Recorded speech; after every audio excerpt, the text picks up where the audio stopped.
Төреқұлдоров, соңғы сөз.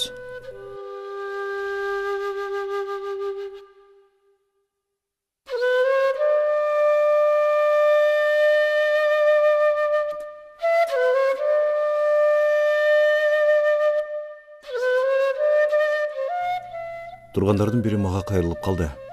Ай, кім түшет астына айнеңді қойғана? Кім жатқырады? Мен өзім түшем, дедім да қазылған көрге секіріп түше қалдым. Ойласам ушыл 40 жашқа шығып, дегеле буга чейин бирөөнүн тажиясына барып көргөн эмес экенмин. Кыргызстандан 20 жашымда окууга кетип, ошо бойдон дурустап мекенге жашаганы кайтпаганым болсо керек. Көр кандай казылат, адамдын кепинге урулган денеси кандай жаткырылат. Ушунун баарын көрбөпмүн ушуга чейин.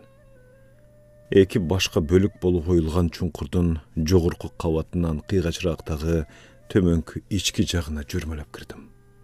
Бул адам бою менен жатканга гана ылайыкташтырылып оюлган жер экен. Туруп эмес отура да албайсың. Өлүктү жаткызып гана койгонго жарайт. Бир убакта мага өйдө жактан энемдин денесин акырын жанагы тешик аркылуу бут жагын алга сүрөй суна башташты.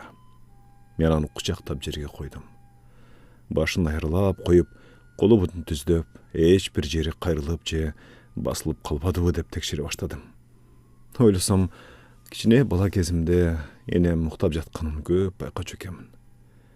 Тириликтен катуу чарчаса керек эле. Кыйшайган бойдон уктап, кээде колум басылып уктап калыптыр деп, ух деп калчу. Энем андай кезде колун укалап бергенди жакшы көрчүмүн. Бул жолу да денесин жаткырып жатып, колу басылып калбады экен деген ой келди. Басылып калса, колу уктап калбасын. Жогору жактан мага бир жоолукка салынган топурак узатышты. Ырымы ушундай экен.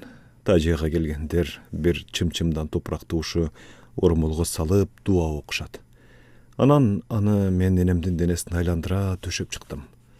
Колумдагы нурга бөлөнчү топурактай же энемди жаман нерседен коргочудай касиетке экенин сурабай эле түшүндүм. Бир да чылчык калтырбай денени айландыра топурактан сээп чыктым. Анан акырында башына жаздык болсун дедимби, айтор калган бөлгөн энемдин башынын астына төшөдүм да бетин ак кепинден ачтым. Бети ачык жатсын дедим окшойт. Же акыркы ирет анын жүзүн көргүм келдиби?